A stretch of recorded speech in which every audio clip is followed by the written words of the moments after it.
Howdy, this is Casey. I am going to do a little demo of an application that I've been working on. It's currently called Timeliner. If anybody's got a better idea for what to call it, I'd be happy to know about that. But there's two main use cases for Timeliner. One is essentially annotating Zoom lessons or other music-related videos for music study and for sort of taking notes on things. And the other one is doing what I call tune breakdowns of music that sort of breaks down the structure of the tune. So you could see that and study, individual variations on parts and that kind of thing. So the first thing I'll do, I'll add a new project here. I'm going to pick video audio file to pick a Zoom lesson. And here we got a folder of an actual Zoom lesson that I had recently with Reese Jones. And we'll open that. And it's got a lot of options here. I tend to reduce the resolution of the file just because it saves a lot of space often. Instead of a gigabyte, it's a third of a gig.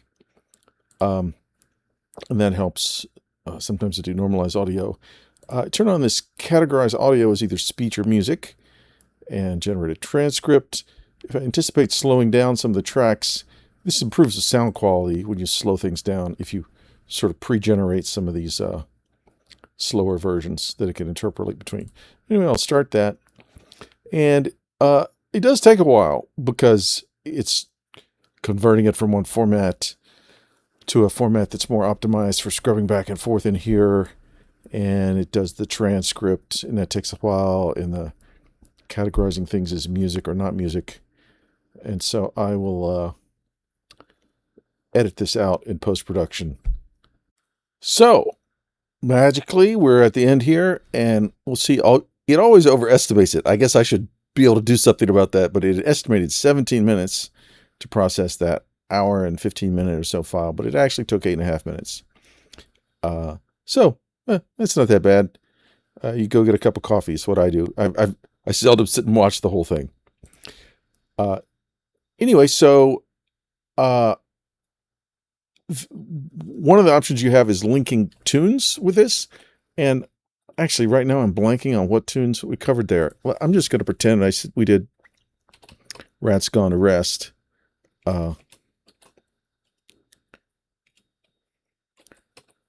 Rats Gone to Rest. And it looks like that would have shown up if that actually existed. So I'm going to say new tune there. And that's in G and in GDAE, of course. And the source, is that Ralph Whitehead? Well, I'm not going to. Well, it's not what I'm doing. But anyway, as you're doing, you can link tunes with these things. And so we're going to add that tune in there. I think maybe I did Chase the Squirrel in here as well. So if I do Chase, so that shows up, that's already there. So I'll just say, right, let's do that one. So, okay. So now we've got a couple tunes linked to the project we just created. And if we go into the project, we'll see, well, one of the things we notice is that we have this C timeline that's got speech and music. And we've detected what is speech and what's music, and it just sort of colors areas green or gray in the waveform there. So if you want to jump to like, oh, I know there's a music section down here, you can scan through the file and find, whatever section you were trying to find.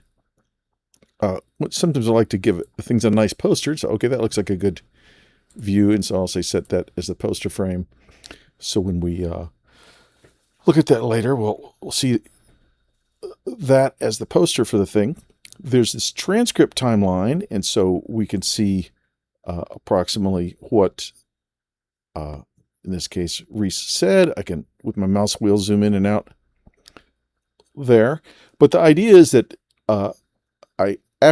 soon after the lesson is recorded, I go through it and I sort of take notes, and I can do things like, let's say this was a note that I wanted to remember. I'll just hold the shift down arrow. You see here on the screen, things are sort of popping up. That's the keys that I'm pressing. I use a lot of hotkeys. Actually, there's this whole set of hotkeys that make using this and navigating around pretty easy, so I don't have to click these icons quite as much over here. But anyway, if there's something that was it looked like was a good note of his, or at least I want to base something on something he said, I can copy that down from the transcript, or click it here and say, edit that in some way. But anyway, rather than doing this right now, I'm going to go to one that's sort of pre-baked. That will maybe make more sense. So we see there's the poster frame, and this is one that I've actually edited a little bit. So it looks like the name I should have given this thing, because we, in this lesson, reviewed Sam Hill and Rat's Gone to Rest and Blue Goose and Chase the Squirrel. So I hadn't linked those before to this real video. Let's just go ahead and do that. Link tunes, and we said Rat's Gone to Rest is already in there now, and Chase the Squirrel is there. Is Blue Goose. Yeah, that's already in the database. And Sam Hill, is that there yet? Sam Hill is there. So all those were there. So we said, okay, now we've got some tunes linked. Let's go into here. And we see we've got this big outline. So part of the reason for the name Timeliner is because it's sort of an outline and timelines at the same time. And these things down here are what we call the timelines. And this is the T, or the transcript timeline. And then we have 01, 02, and as we'll see later, we can have a 03, 04, 05, and 06. So up to 6 levels of sort of hierarchical timelines. And the idea is that on the 01 timeline, you basically express the topic, or what the overall portion of the recording is about. And how about actually, it's Chase the Squirrel? Auto playing those things. But I can, with my arrow keys, navigate around. This is the portion of the video where we were talking about Chase the Squirrel. Here's the portion of the video where we're talking about Blue Goose. Here's the portion of the video where we're talking about Rat's Gone to Rest. Here's where we're talking about Sam Hill. And this was some chit-chat at the beginning, which that's usually how things start.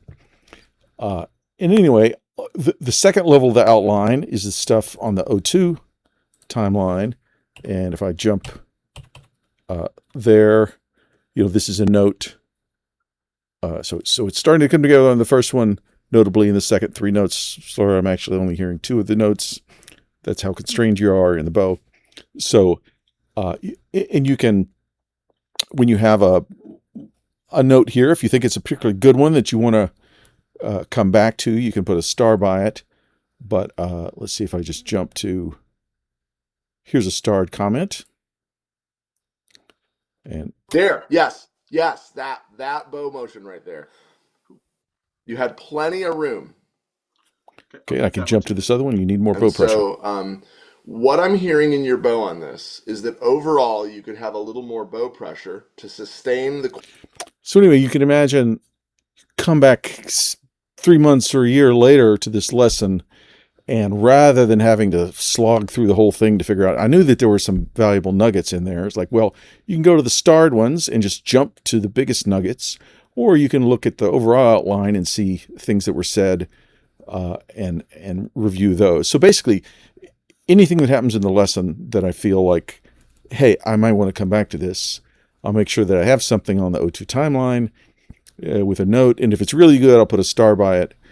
And this means that I can come back and use this stuff later. And there are tools. I don't want to mess this one up. Let me go back into the other version of this thing that I don't mind messing up. But I can, as I'm on the timeline, if at a place where I want to create a new segment, I can just hit the S, and that does a split. And then I can type in, hit enter and type in whatever I want to type in, and enter again. And let's say do some more splits and type some other garbage. I'm just being silly here and messing around. But if let's say I have some splits in there, and I decide I didn't want that one, I can select here. I can hold down the Shift key and the arrow key, and I can sort of extend the left segment over the right one. Anyway, there's various commands you can edit these segments pretty easily. There's also undo capability with Control Z, so you can, undo everything you just did. I'm going to show you some of this other stuff later. So that's the main use case, was annotating Zoom lessons for future study. Another big use case is taking down a tune and breaking it down to see its structure and compare, how did he play the first phrase of the B part, the first time versus the second time versus the third time. So maybe finding variations, etc. So let's say I've got a video that I really like, and who doesn't like this version of Lily of the Valley that has made the rounds? But let's say I create a project and I say I'll import from a URL. I could do audio only, but I want the whole thing. And yeah, I'll reduce the resolution down to make it smaller. I'm going to start that downloading. While it's downloading, say, do I want to characterize audio as speech or music? Not really on this one, because it's, well, I'll leave it on just so it'll show up as green, but I'm definitely not going to create a transcript. That'll just slow me down. And I'll leave some of the slowed down stuff. Like I said, when these are turned on, well, you can slow down the music even if you don't turn these on. But if you do turn them on, it'll improve the quality, particularly at some of the slower speeds. And I'll click the button to start. So whenever the download finishes, it'll start its import process. And once again, I will say goodbye, and we'll wait till this finishes, and we'll look at it on the other side. Actually, this one was so fast that we didn't really have to bother with that. So we'll say OK here. And OK, this is all about Lily of the Valley. I can't type Valley. And that's going to be a new tune. And that's in D with, actually it works fine in GDAE. And I believe that's Luther Strong.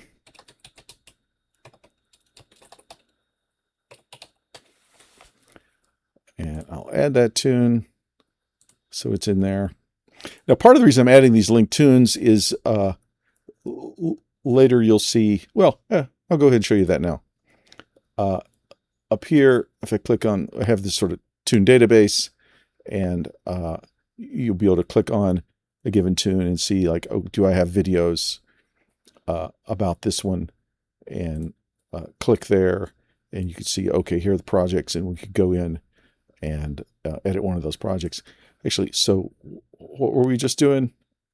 Lily of the Valley. So click there and say, okay, I want to see what lessons I have or videos I have of Lily of the Valley, and we can jump into it this way.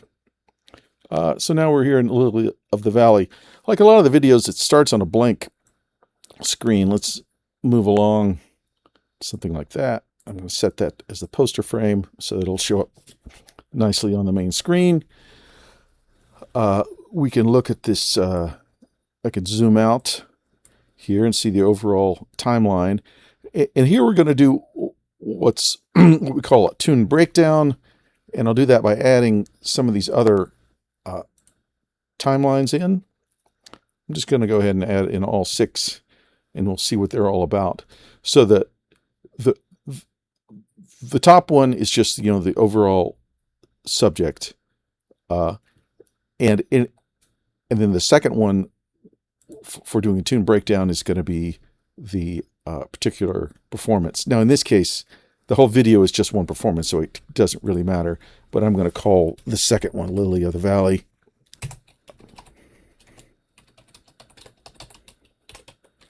So that's the whole tune. On the next timeline, we have repetition. So 1 rep through the tune. So let's say they play it, 4 or 5 times. We're going to break that down there. And then the next level is within each repetition, there are sections. So the section A, and then section B, then section A again, section B. And then within each section, maybe you play the A part twice and the B part twice, or cricket tunes, they're played different numbers of times. And then finally, the last one breaks it down to individual phrases or measures. So there's different workflows for how you can do this breakdown. But one thing I found is to go, let's see, this is the part rep. Nope, that's sections. Is to go to the part rep timeline and go back to the beginning. And I'm going to play it. And I'm just hitting the space bar to stop and start the playing. But then every time we get to a boundary between parts, I'm going to hit the S key, and that's going to cause it to split to start building the structure. So I'll start here.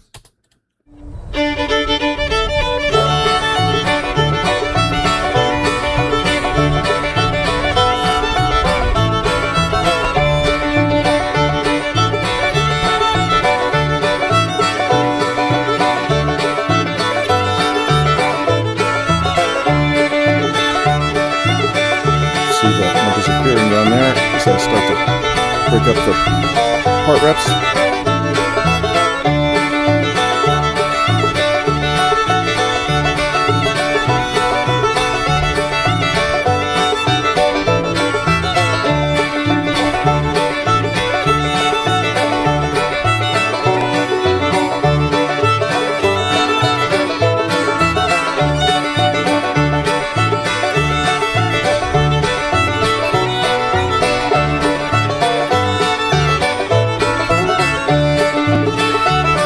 All right, so I'm going to stop that right there.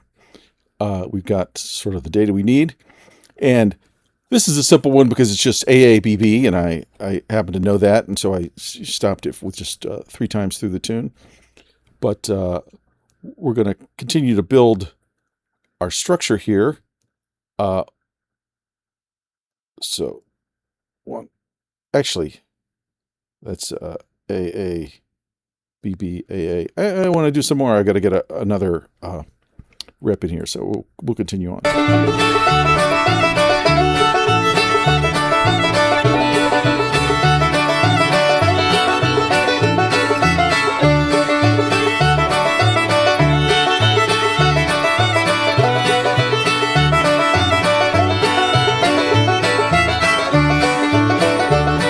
Okay, now we've got enough data.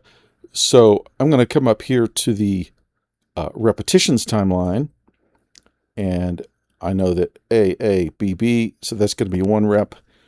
If as I move this around, you notice it gets, let me zoom in a little more to make it easier, but the playhead there's what we call the line in the middle, it turns yellow when I get it right over one of these child boundaries.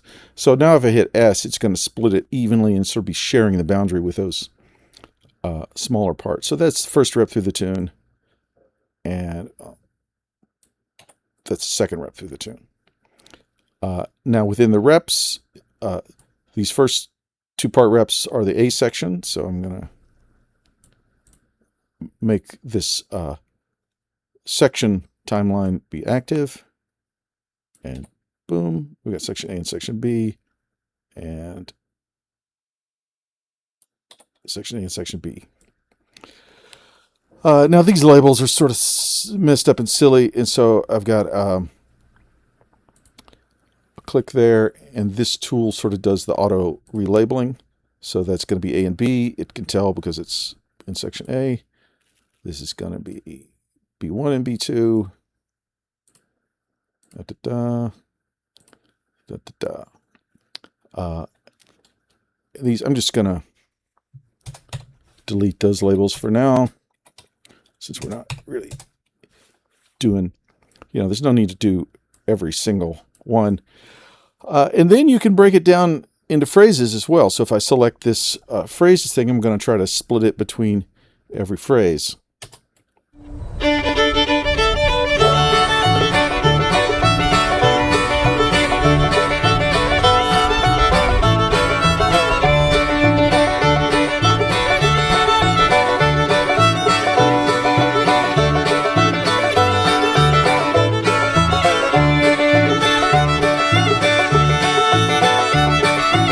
missed it.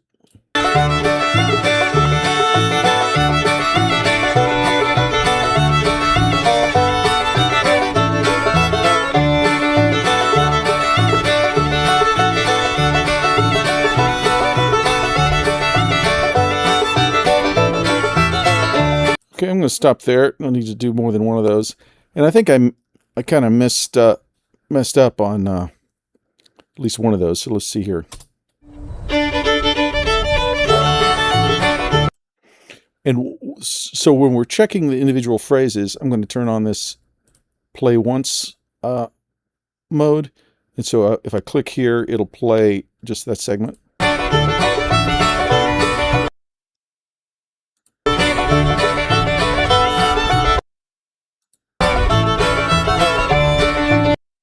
It was all right. Maybe not perfect, but...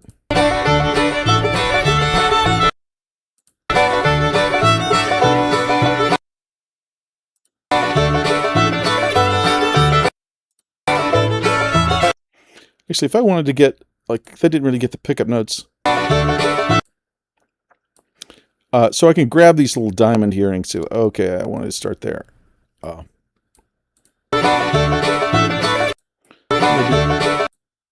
Maybe that was too far. Okay, so anyway, if you get it wrong, you can tweak it like that.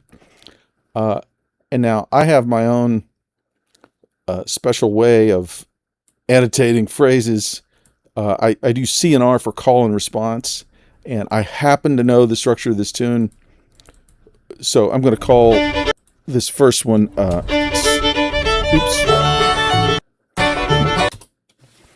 I'm going to turn that off. Just because when you're labeling sometimes. So if okay, enter here, and so that's C1. And then we get response number 1. And it repeats the same call again the second time. And then we have a new response the second time. And I'll demonstrate that in a second. And then we have a second call. And a third response. It's different from the other 3 responses. I'll prove that in a minute. And another same call. And then finally, we go back and repeat the same last phrase that we had from the A part. And so how do I prove this? So as you see, we've built an outline where we say, okay, we got the whole video, and in this we have a performance of Lily of the Valley. And in the first rep, we have section A, A1. Let's listen to what C1 sounds like. So that's a... Oh, wait, I got to turn on the play once mode over here. So this is a little different because it's the beginning and it's got some silence in there. Actually, I should probably... Let me do that. The music doesn't really start till there. So let me split... I should have really done this at the beginning, but I'm going to... I'll make it challenging for me. If that's where it starts, I'll split there. And then these, I'm just going to blank out. Actually, over here, this is Lily of the Valley now. Probably shouldn't have done this.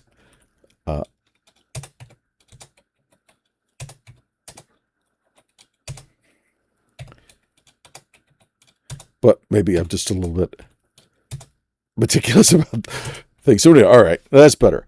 So now we have a C1 that makes more sense. So if okay, I click here and we'll hear C1. How does it compare to this one? It is a little different.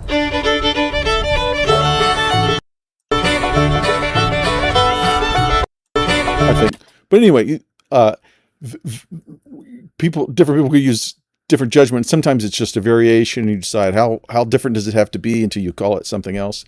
Let's listen to this calls in the second time. Actually, I mislabeled this. This should be C1 again.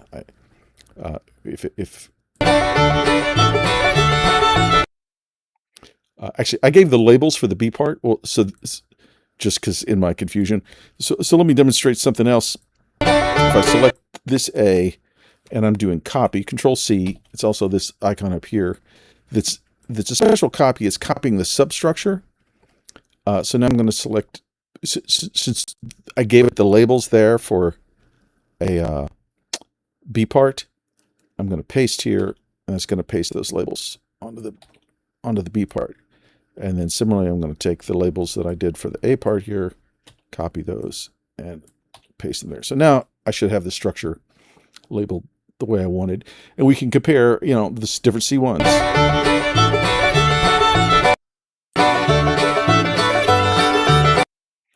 All right, so is that the chords just being different or the melody? I don't know. But you can, anyway, it becomes easy to hear, you know, how the structure changes. And on a crooked tune, for me, it's very helpful to sort of visualize how the structure works.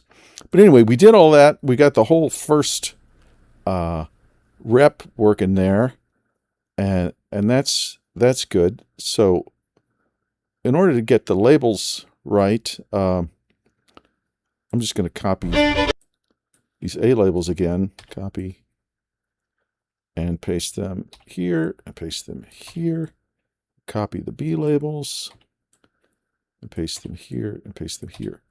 So you can see, you can pretty quickly build out fairly elaborate structure. And even if I wanted to do, you know, the whole tune to hear where the variations were, and maybe there's a, you know, this time he does a particularly nice variation, you could you know, put a star by it, and then it shows up as a star here in this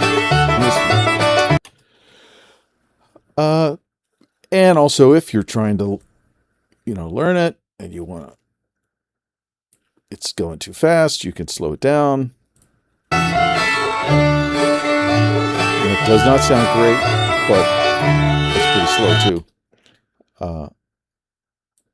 That's what I found. So, some of the things like the slowdown algorithms are the ones you can get without paying a lot of money for, aren't as good as the ones that cost real money, but it's pretty usable.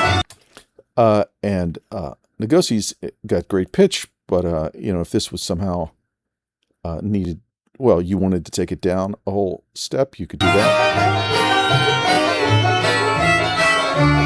And if it was an old-fashioned guy who just was out of tune, you can do smaller pitch adjustments here, or if the overall level wasn't good enough, you could change it there. Anyway, that's standard stuff, but this does mean that this can be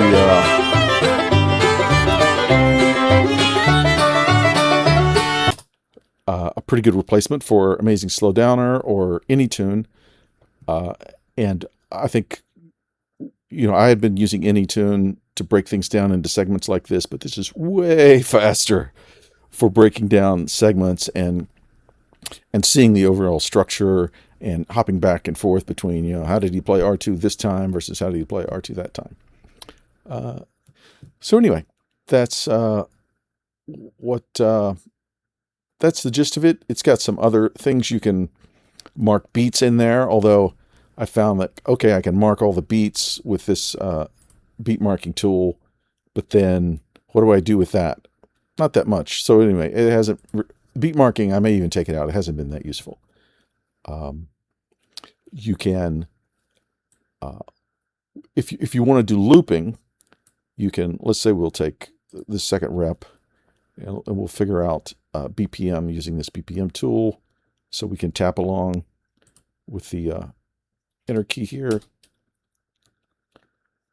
I need to play.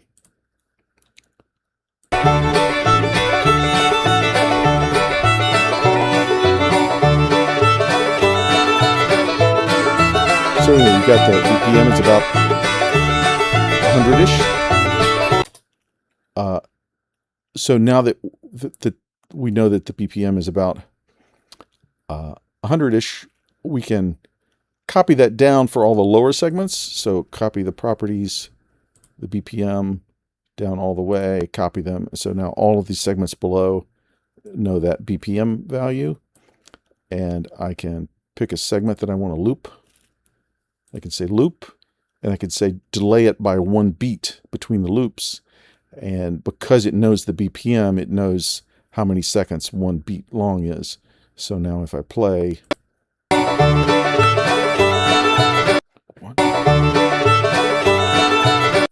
I can, if I want to have a 2 beat delay between my loops. Oops. 1, 2. 1, 2. So anyway, I find that useful. That was in AnyTune. You can do a delay between your loops, but it's not in units of beats. It's in units of seconds, and I have to figure out the BPM and calculate how many seconds that would be, and it's a pain. Anyway, this is not available yet. I kind of want to refine it a little bit more before I make it available, but I thought I would show it to some people that I think might be interested in it, and that's what this video is about. So actually, that's not all. There's a few more things I wanted to show. One, I showed that we can, import an audio file, or a video file. We could do audio or video, and we did the URL. So YouTube import.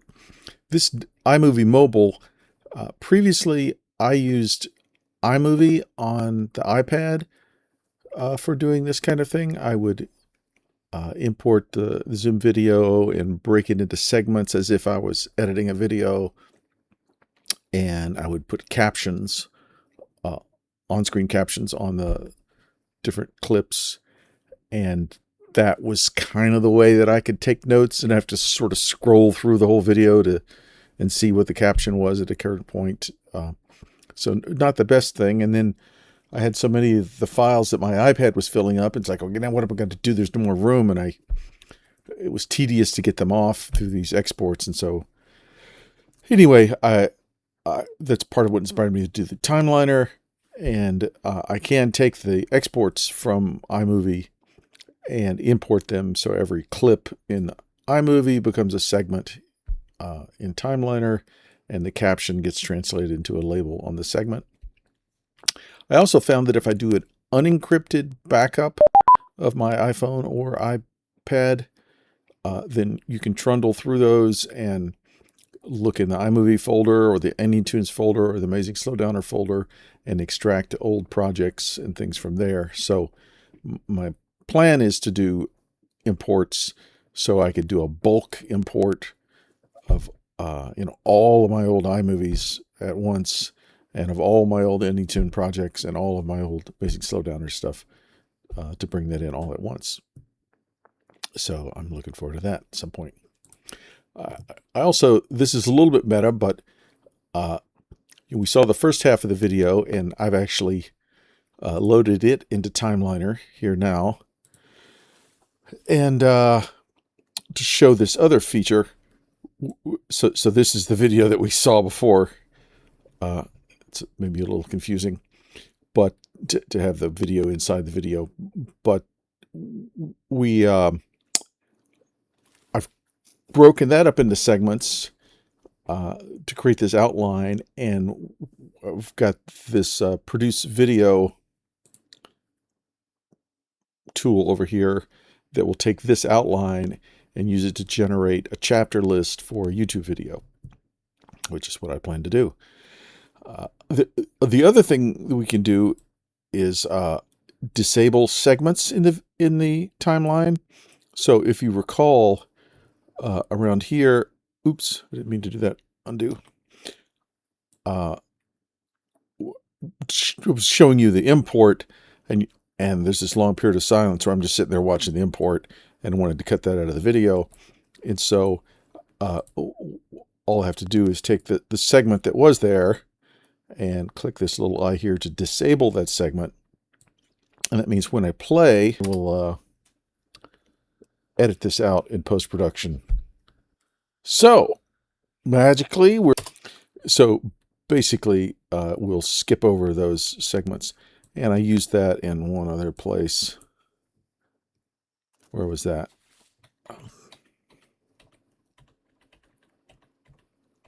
Yeah, here was another place where there's a little thing that I did prematurely, and I wanted to edit that out, so I basically just made a segment and disabled the segment. So anyway, now I can hit the produce video, and it's going to go to the downloads folder. That's fine. Otherwise, I could pick a different folder. And this I'm calling Timeliner 2. No, this will be yeah, this will be the real Timeliner 1, the edited version. Edited. Now I could choose this, only use the selected segment. The use case for that is I've got a whole Zoom video and there's just maybe a 5-minute section in it where there's a reference recording, and I want to extract just that. So I create a segment that's just the reference recording, and I extract only that segment. So extract 5 minutes out of that hour and 10-minute video. I could choose to export only the audio, because maybe I want to just take that audio and put it into iTunes for my music player on my phone, and you can apply or not apply the speed and pitch and volume adjustments when you're doing the export. So this is basically going to produce a video, and it'll also produce a text file that contains the chapter markers that we defined in the outline over there. So save the video. And once again, I'm not going to make you watch all of that.